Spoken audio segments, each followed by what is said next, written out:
Hello everyone, next প্রফেসরের পক্ষ থেকে সকলকে স্বাগতম জানাচ্ছি। আমি অজয় আছি তোমাদের সাথে। তো আজকের ভিডিওতে আমরা আলোচনা করব যে ম্যাথের একটা চ্যাপ্টার তুমি কিভাবে শেষ করবা। তো আগেই বলে রাখি, আমার ভিডিও যদি ফ্রিজ হয়ে যায় সেই ক্ষেত্রে তুমি স্লাইডের দিকে মনোযোগ দিও, ঠিক আছে? অডিওতে কোনো সমস্যা হবে না। তো বিগত ভিডিওতে কিন্তু আমরা কেমিস্ট্রি নিয়ে আলোচনা করছিলাম অ্যান্ড ফিজিক্স নিয়ে আলোচনা করছিলাম। যারা দেখো নাই তারা ভিডিওটা দেখে আসতে পারো। আজকে আমরা ম্যাথ নিয়ে আলোচনা করব। তো এখানে একটা কথা বলে রাখি যে তোমরা সারা বছর ফালাফালি করবা, লাফালাফি করবা ফিজিক্স আর হচ্ছে কেমিস্ট্রি নিয়ে, কিন্তু দিন শেষে দেখা যাবে তোমার সবচেয়ে বেশি প্রবলেম হচ্ছে ম্যাথে। ওকে, তাই ম্যাথের একটা প্ল্যানিং দরকার। ম্যাথ কীভাবে শেষ করবা সেটার একটা প্রপার তোমার রোড ম্যাপ দরকার। সেই রোড ম্যাপটাই আমি তোমাকে আজকের ভিডিওতে দিব। ভিডিওটা অবশ্যই পুরোটা দেখবা। তাহলে চলো আমরা শুরু করি। তো দেখো, প্রথমত তুমি যে চ্যাপ্টারই শুরু করো না কেন, ফর এক্সাম্পল আমি ধরে নিলাম তুমি ইন্টিগ্রেশন চ্যাপ্টারটা শুরু করবা। ইন্টিগ্রেশন চ্যাপ্টারটা তুমি শুরু করবে, এটা আমি ধরলাম। তো যে চ্যাপ্টারই শুরু করো না কেন, তোমার প্রথম কাজ হবে একটা ওয়ান শট দেখে ফেলা। একটা ওয়ান শট কত হয়? 5 থেকে 6 ঘন্টা হয়। তুমি ম্যাক্সিমাম 2 থেকে 3 দিনে কিন্তু ওয়ান শট দেখে ফেলবা। ওয়ান শটটা কেন দেখতে হবে? দেখো, ওয়ান শটটা তুমি দেখবা মেনলি তোমার একটা চ্যাপ্টারে, আসলে একটা চ্যাপ্টারের স্টোরিটা আসলে কি, একটা চ্যাপ্টারে কী টাইপের অঙ্ক আছে, চ্যাপ্টারটা কী দিয়ে শুরু হয়, কী দিয়ে শেষ হয়, চ্যাপ্টারের ইম্পর্টেন্ট পার্টগুলো কি, এইটা ভালো মতো বোঝার জন্য। অ্যান্ড মানে একটা ওয়ান শট দেখার মাধ্যমে তোমার কিন্তু ওই চ্যাপ্টারের গল্পটা ভিতরে ঢুকে যাবে। ওকে, এখানে একটা কথা বলে রাখি যে ওয়ান শট কিন্তু কোনো ভালো স্টুডেন্টের জন্য বানানো হয় না, পড়ুয়া স্টুডেন্টের জন্য বানানো হয় না। ওয়ান শট বানানো হয়, আমি যদি বাংলা ভাষায় বলি, সব গার্বেজ স্টুডেন্টের জন্য ওয়ান শট বানানো হয় একটা সান্ত্বনা হিসেবে। যারা ওয়ান শট বানায়, আমি নিজেও বানাইছি, তারাও জানে আমিও জানি, ওই ওয়ান শট দেখাও কোনো কিছু জিততে পারবে না। বাট যারা পড়ুয়া স্টুডেন্ট আসো তারা এই জিনিসটা থেকে বেনিফিট নিতে পারো। ওকে, সেই প্রসেসটাই আমি তোমার দেখাইতেছি। তুমি প্রথমত ওয়ান শট দেখবা। ওয়ান শট দেখা তুমি একটা চ্যাপ্টার সম্পর্কে একটা ভালো আইডিয়া নিয়ে আসবা। এই চ্যাপ্টারের এই অঙ্ক আছে, এই টাইপের অঙ্ক আছে, এইখান থেকে অঙ্ক বেশি আসে, এইখান থেকে বোর্ডে ভালো অঙ্ক, বেশি অঙ্ক আসে, এইখান থেকে এমসিকিউ টাইপের কোশ্চেন বেশি আসে। মানে মোটামুটি একটা ভালো স্টোরি তুমি নিজের ভিতরে জেনারেট করে ফেলতে পারবা ওয়ান শট দেখা। অ্যান্ড ওয়ান শটে নর্মালি কিন্তু কাভার করা হয় বোর্ডের অঙ্কই, ঠিক আছে? বোর্ডের বাইরে অঙ্ক কাভার করা হয় না। তো বোর্ড সম্পর্কে তোমার ভালো আইডিয়া চলে আসবে। দেন এই যে দেখো, ওয়ান শট দেখলে না, এইটুক হেল্পই তুমি আউটসোর্সিং করবা, অর্থাৎ বাইরে থেকে নিবা। আর বাকি যে কয়টা স্টেপই আমি বলবো প্রত্যেকটা কিন্তু নিজে করবা। ওকে, এইটুক হেল্প জাস্ট তুমি তোমার টিচারের কাছ থেকে নিবা। ভালো অ্যাভেলেবেল ওয়ান শট আছে, যে কারো একজনেরটা দেখলেই হবে। এতে কোনো মানে বাছাবাছির কিছু নেই যে কাটটা ভালো কাটটা খারাপ, সবারটাই সেম, সবাই সেম জিনিসই করায়, সবাই সেম জিনিসই করায়। ওয়ান শটে কেউ এক্সট্রা জিনিসপাতি করে না। এটা অ্যাডমিশন টেস্ট হইলে আলাদা বিষয় ছিল। ওয়ান শটে সবাই সেম জিনিসই করে, বোর্ডের কয়েকটা কিছু করে দেবে, বোর্ডের ইম্পর্টেন্ট টাইপগুলো করে দেবে। সো এইখানে বাছাবাছি কিছু নাই। তুমি যে কারো একজনের ওয়ান শট দেখবা, দেখা চ্যাপ্টারটা সম্পর্কে একটা ভালো আইডিয়া নিবা। এরপর আসো, এরপর তোমার কাজ কি? এরপর তোমার কাজ হচ্ছে তুমি যে বইটা ফলো করো, যে কোনো একটা বই, যে কোনো একটা বই, কোনো বই চুজিংয়ের বিষয় নেই এখানে। একটা কথা প্রচলিত আছে, ইঞ্জিনিয়ারিংয়ের জন্য নাকি কেতাব লাগে। এই যে তোমার সামনে বসে আছি, এস আহমেদ করতাম। ওকে, এস আহমেদ স্যারের বই করতাম। আমার ফ্রেন্ড অক্ষরপত্র করতো। এস আহমেদ স্যারের বই তো তখন তাও জাতের ছিল, অক্ষরপত্র তখন জাতেরই ছিল না, ঠিক আছে? তো এইসব কেতাব মেতাব, এইসব ভুগিচুগি করে লাভ নাই, এগুলো বাজারে ছড়ানো। তোমার যদি সবচেয়ে বড় কথা কি, তোমার মধ্যে যদি সলভিং ক্যাপাবিলিটি তৈরি না হয়, নিজে থেকে, মানে তোমার ব্রেন যদি কোশ্চেনের সাথে কথা বলতে না পারে, নিজে থেকে সলিউশন দিতে না পারে, সেই ক্ষেত্রে তুমি কেতাব 10 বার কইরা যাও, কিচ্ছু হবে না, কিচ্ছু পারবে না, ঠিক আছে? নিজে থেকে সলভ করার ক্যাপাবিলিটি ক্রিয়েট করতে হবে। ওইটা টেকনিকই আমি তোমাদের বলতেছি। তো প্রথমত ওয়ান শট দেখে একটা আইডিয়া নিবা চ্যাপ্টার সম্পর্কে। দেন ওই চ্যাপ্টারটা বই থেকে A to Z করবা।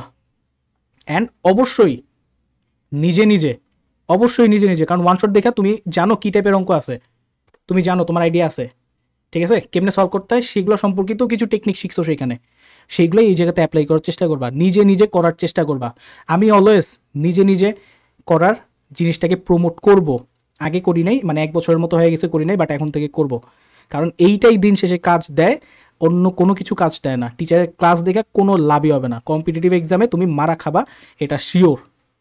নিজে নিজে করার চেষ্টা করবা। যদি না পারো সেই ক্ষেত্রে তোমার কাছে আছে কি, গাইড আছে, গাইড দেখা বুঝার চেষ্টা করবা। কোনো একটা সলিউশন দেখা বুঝার চেষ্টা করাটাও, মানে সলিউশন দেখা বুঝাটাও একটা ভালো ব্রেইন ওয়ার্ক। প্রথমে নিজে চেষ্টা করবা, না পারলে দেন গাইড দেখা বুঝার চেষ্টা করবা। তারপরও যদি না পারো বা কনফিউশন হয়, সেই ক্ষেত্রে তুমি টিচারের হেল্প নিবা। আদারওয়াইজ আর কোনো টিচারের হেল্প তোমার নিবা না, তুমি নিবা না, ঠিক আছে? তুমি যত টিচারের হেল্প নিবা, ফায়দা হবে টিচারের, দিন শেষে মারা খাইবা তুমি। ওকে, টিচারের হাতে কিন্তু এক্সকিউজ আছে যে এই হালা তো ভালো স্টুডেন্ট না, এর লিগা চান্স পায় নাই বা এর লিগা ভালো করে নাই, বাট তোমার কাছে কিন্তু তুমি কোনো এক্সকিউজ দিতে পারবে না। তখন তুমি যে মারাটা খেয়ে আসছো টিচার ডিপেন্ডেন্ট হয়, সেই এক্সকিউজ কিন্তু তুমি দিতে পারবে না, মানে নিজেরা ডিফেন্ড করতে পারবে না, রাইট? তো ওয়ান শট দেখা যতটুকু হেল্প নেওয়ার নিবা। সেকেন্ড কাজ হবে যে কোনো বই A to Z নিজে শেষ করবা। A to Z বলতে হচ্ছে আমি সিকিউ MCQর কথা বলতেছি না, জাস্ট বইয়ের অঙ্ক যেগুলো আছে সেগুলোর কথা বলতেছি, নিজে শেষ করবা। এইবার আসো এই দুইটা স্টেপ, এই যে এটা ছিল কি আমার নাম্বার 1 স্টেপ, দেন এইটা হচ্ছে কি আমার নাম্বার 2 স্টেপ। এই দুইটা স্টেপ শেষ করার পরে তুমি পরের চ্যাপ্টারে মুভ করে যাবা। অ্যান্ড পরের চ্যাপ্টারে যখন তুমি মুভ করবা তখন প্রিভিয়াস চ্যাপ্টার মানে মাত্র তুমি যে চ্যাপ্টারটা শেষ করে আসছো সেই চ্যাপ্টারের MCQ বিশেষ করে, কারণ তোমার যদি বই ভালো মতো করা থাকে সিকিউ তোমার মানে কিছুই না, সিকিউতে জাস্ট একটু মেকআপ টেকআপ করে দেয়, তোমার ওই মেকআপটা সরায় আসল জিনিসটাকে চিনতে হবে, এইটুকুই জাস্ট। MCQ নিজে নিজে প্র্যাকটিস করবা। খবরদার MCQ যদি তুমি কোনো টিচারের ভিডিও দেখা করো তুমি রেড জোনে থাকবা, কিচ্ছু হবে না, তুমি পারবা না। MCQ নিজে নিজে করার চেষ্টা করবা। তোমার এই যে বইয়ের অঙ্ক তুমি যত বেশি করবা, মানে বইয়ে যে অঙ্কগুলো আছে এগুলো যদি ভালো মতো করো, MCQ তোমার কাছে দুধ ভাত। খালি তোমার প্র্যাকটিস করে সময়ের মধ্যে শেষ করার অ্যাবিলিটিটা ক্রিয়েট করতে হবে, আর সেইটা নিজে নিজে প্র্যাকটিস করার মাধ্যমেই আসবে, কেউ করায় দিলে সেটা আসবে না।